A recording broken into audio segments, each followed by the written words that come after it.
Welcome to the Salmon Runs YouTube. Enjoy the video. You begin by opening Paint 3D and importing the photo you want to edit. Use canvas settings to ensure correct size and make small crops now if composition matters. Next, choose Magic Select and draw a loose box around your subject. This tells the app what to isolate. Once done, click Next and refine edges with Add or Remove brushes. Make sure to keep zoom handy for hair or thin details. This first selection defines how clean the final background removal will be. Now you focus on refining the selection so the subject looks natural. Zoom in and use the Add or Remove brushes to include hair strands or exclude background remnants. Be deliberate and small with strokes. Then apply Smooth to reduce jagged edges and Feather to slightly blur the transition. This helps the subject blend with a new backdrop.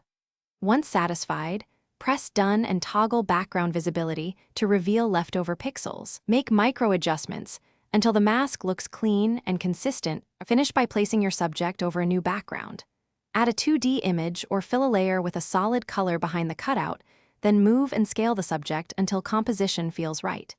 Use effects, lighting, and shadow controls to match the scene's mood and make the subject appear natural against the new background. Once done, export as PNG to preserve transparency or JPEG if you want a flattened image. If edges look odd, reopen the mask and tweak smoothing. That fixes most inconsistencies. Thanks for watching. Consider subscribing if we helped you.